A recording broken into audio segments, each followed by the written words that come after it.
Chiang Mai, Thaïlande.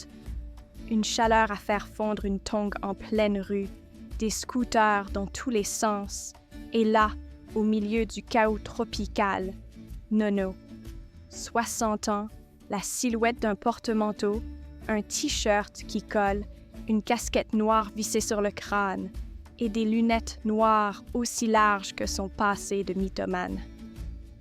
Nono transpire 60 ans, 2 litres de bière au sang, un vrai radiateur ambulant. Il vient pour une mission, une enquête. Pas Interpol, non. Plus tordu. Il veut comprendre comment des Français arrivent à toucher le RSA, tout en vivant peinard sous les cocotiers en Thaïlande, sans rien faire, à part donner des leçons de vie à la planète entière. Premier jour.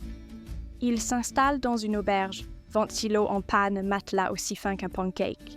Il s'effondre. Réveille 6 heures plus tard, en nage. Il sort, motivé, sa caméra à la main et sa gueule de vieux. Il note tout, surtout la sueur.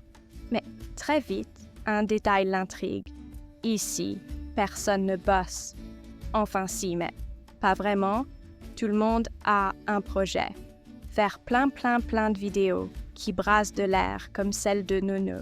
Il y a Damien, 32 ans, coach de vie sans diplôme. Il t'explique qu'il guide les âmes et qu'il est en pleine transition énergétique tout en buvant sa 5e bière. Il y a Jade, influenceuse Slow Life, qui passe 2 heures à cadrer son smoothie pour Instagram. Et puis, il y a Fred, le maître Jedi du RSA tropical. Mec, t'as juste à actualiser sur le site, tu dis que tu cherches du boulot, tu mets une adresse en France, et boum, 607 € pour t'aider à méditer en paix. Nono fronce les sourcils. Il se gratte entre les jambes sa petite nouille. Il observe. Mais surtout, il commence à douter. Et se demande en fait si Sia ne serait pas lui, le gros con dans ces vidéos que les gens regardent. C'est quoi cette secte molle qui fait du yoga en criant « liberté » tout en vivant grâce à l'argent public? Alors, Nono décide de prendre de la hauteur, littéralement. Il grimpe dans les montagnes autour de Chiang Mai, conseillé par un Allemand à moitié nu, qui l'envoie dans un village reculé où on peut voir la vérité intérieure. Là-bas, dans une cabane en bambou, entre 2 moustiques, Nono découvre les champignons. Pas ceux pour la soupe, non, les vrais, les hallucinogènes. Il en prend un, juste pour voir, et il voit des schtroumpfs, des vrais, qui dansent dans les palmiers. Le grand schtroumpf lui dit que tout est connecté. Qu'en touchant le RSA depuis Chiang Mai, on équilibre les flux de l'univers. Et que Pôle emploi est en réalité un portail intergalactique. Quand Nono redescend, il est changé. Il ne sait pas trop s'il est devenu bouddhiste ou s'il a juste mal digéré la salade de papaye. Mais il a compris une chose. Ici, les règles sont floues. La morale encore plus. Il retrouve Damien au café. Damien explique qu'il est en rupture avec le capitalisme occidental, mais qu'il a quand même gardé sa carte bleue française.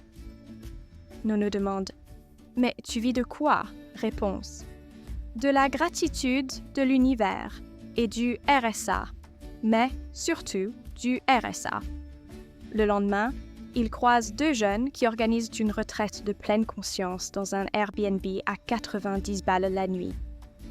Programme: jus vert, silence absolu et Netflix discret le soir.